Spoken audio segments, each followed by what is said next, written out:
আসসালামু আলাইকুম এভরিওয়ান। আশা করছি সবাই ভালো আছেন। আমিও আপনাদের দোয়ায় আলহামদুলিল্লাহ ভালো আছি। সবাইকে আমার ফার্মে স্বাগতম। তো আজকে আমি আলোচনা করব কিভাবে আপনি একটি খামার শুরু করবেন। তো খামার শুরু করার ক্ষেত্রে আপনার প্রথমত খামার শুরু করতে একটি টার্গেট নিতে হবে। যে টার্গেটের ভিতরে আপনার 4টি বিষয় রাখতে হবে। 1 নম্বরে হলো আপনার ছাগলের জন্য স্থান নির্ধারণ করা, ছাগলের শেড তৈরি করা।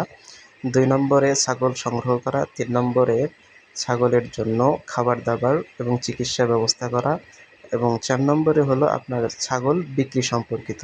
তো প্রথমে আপনি ছাগলের জন্য ১ম নম্বর পয়েন্ট যেটা ছাগলের জন্য একটি শেড তৈরি করা।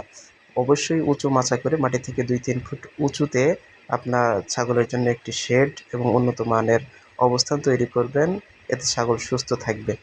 ২ নম্বরে যেটা বলছিলাম যে ছাগল সংগ্রহ করা। অনেকে দেখা যায় শেড তৈরি করতে গিয়ে বা আনুষঙ্গিক খরচ করতে গিয়ে ছাগল সংগ্রহ করার মতো অর্থ থাকে না। ফলে দেখা যায় যে যেটা ইচ্ছা, যেটা টার্গেট ছিল সেটাই পূর্ণ হয় না। এজন্য ছাগল সংগ্রহ করার জন্য পর্যাপ্ত পরিমাণে অর্থ রাখুন।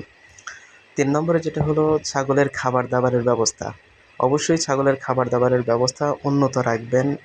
যেমন সকাল এবং বিকাল দানাদার খাবার দিবেন, ভুসি দিবেন, চোকল দিবেন, আ ভুট্টা গুঁড়া দিবেন ইত্যাদি, ইত্যাদি। যে সমস্ত দানাদার খাবার প্রয়োজনীয় সেগুলা দেবেন এবং ছাগলকে প্রচুর পরিমাণে পানি এবং সবুজ ঘাস, লতাপাতা দেওয়ার চেষ্টা করবেন এবং পাশাপাশি সঠিক সময়ে চিকিৎসা যেমন কৃমিনাশক প্রতি ৩ মাস অন্তর, অন্তর, ৬ মাস অন্তর, অন্তর পিপিআর ভ্যাকসিন এবং লেবার টনিক কৃমিনাশকের পরে।